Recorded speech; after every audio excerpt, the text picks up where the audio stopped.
qu'on enchaîne les deux témoignages et ce qui nous permettra de grouper les questions après. On va donc donner la parole à Sophie Marie, qui est chef de service au foyer d'accueil médicalisé de l'association Le Bois-l'Abbesse. Le Bois-l'Abbesse en Saint-Dizier, en Haute-Marne, tout à fait. Bonjour, bonjour à tous. Un diaporama a été préparé, donc je vais vous le partager. Si ça arrive, ouais, c'est bon. Voilà, ça arrive. Je vais peut-être. Vous pouvez le mettre en plein écran. Oui, le plein écran. Jusque-là, j'ai tout bon. C'est tout bon. Je suis donc chef de service au foyer d'accueil médicalisé de l'association Le Bois-l'Abbesse. J'ai en charge donc les équipes d'accompagnement du quotidien, plus les surveillants de nuit des hébergements adultes. Au sein de l'association, donc, je suis membre du comité de pilotage éthique et bientraitance et j'ai en gestion, enfin en tout cas je suis pilote du groupe d'entraide et de prévention des situations à risque. Une présentation rapide de l'association, donc qui a une couverture sur tout le département, un siège installé à Saint-Dizier de longue date, depuis 50 ans, puisqu'on fête les 50 ans de l'association cette année, mais également une implantation à Joinville et également à Langres. Je vais vite sur la présentation parce que je voudrais accentuer, bénéficier du temps dont je dispose pour la partie évaluation. Donc, une association qui a compétence sur le champ du handicap, tout type de handicap et tout type de public, adultes, hommes, femmes, enfants. Et à l'année, nous proposons un accompagnement pour 600 personnes. L'association donc a vécu les évaluations externes anciennes moutures, si je puis dire, et le foyer d'accueil médicalisé que je gère a été le premier établissement de l'association à être évalué. Les autres services et établissements le seront l'année prochaine. Pour l'association, pour le FAM, le foyer d'accueil médicalisé, donc il est constitué de 3 unités différentes. Nous accueillons donc, nous sommes habilités pour 20 places. 20 places réparties en 17 places d'hébergement total, 1 place d'accueil temporaire et 2 places d'accueil de jour. Notre spécificité, c'est que nous accueillons du public adulte, mais présentant des troubles autistiques. Cette spécificité sur le public autiste est importante et j'y reviendrai un petit peu plus tard dans ma présentation. Je vous disais tout à l'heure que le FAM en lui-même, nous sommes conventionnés pour 20 places, mais également nous avons 20 places pour personnes vieillissantes qui ne sont pas sur le même site que le FAM et qui sont gérées également par une autre chef de service.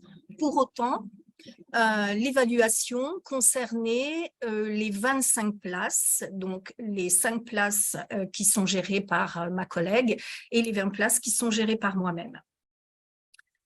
L'évaluation s'est déroulée en avril, les 24 et 25 avril. L'association a choisi le cabinet Autonomie. Et 2 évaluateurs donc étaient présents sur 2 jours. Monsieur Lacresse, quelqu'un qui est actuellement directeur d'EHPAD, qui a effectué bon nombre d'évaluations selon la version antérieure, ancienne mouture, je ne sais pas comment l'appeler, et Madame Floutier, qui est cadre de santé et pour lequel c'était, de mémoire, je crois, sa 2e évaluation. hop là, je suis déjà dans les résultats. C'est pas possible, il y en a aucun bout. Non, bon. Le résultat de l'évaluation, donc, on est plutôt satisfait puisque sur les 3 chapitres, le pré-rapport donc a donné un retour plutôt positif. Sur le chapitre 1, donc voilà, on n'a pas de critères, sur lesquels on aurait obligation à retravailler. Pour le chapitre 2 concernant les professionnels, donc nous avons 2 critères impératifs pour lesquels nous n'avons pas eu la note de 4. Et pour le SMS, sur les critères standards, donc nous avons 2 cotations inférieures à 3 et 7 pour lequel nous devons travailler puisque nous n'avons pas satisfait les critères impératifs. Cette slide pour vous présenter les points forts et les axes de progrès qui ont été relevés.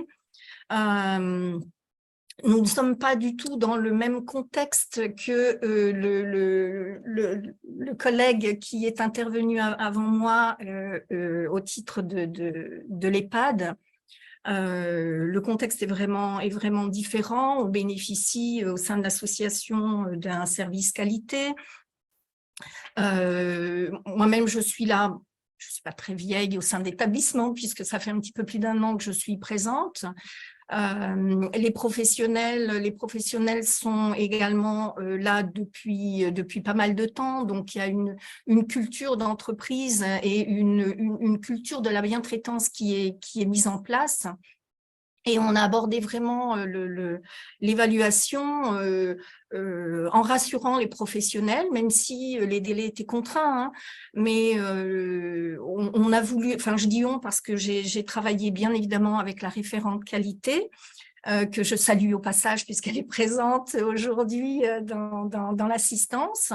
Donc j'ai travaillé avec elle pour préparer les équipes dans des délais contraints puisque il fallait que nous-mêmes, nous approprions le nouveau référentiel. Fallait qu'on prépare aussi les équipes. Fallait trouver également l'organisme évaluateur, donc un cahier des charges. Enfin voilà, c'est toute une dynamique à mettre en place. Pour autant, le discours que j'ai tenu vis-à-vis des professionnels, c'est de dire on fait du travail, on fait du très bon travail. Ne vous mettez pas la pression par rapport à ça. Soyez dans la réalité, effectivement, de votre travail, de votre fonctionnement, du quotidien professionnel. On ne cache rien, il n'y a rien à cacher. Et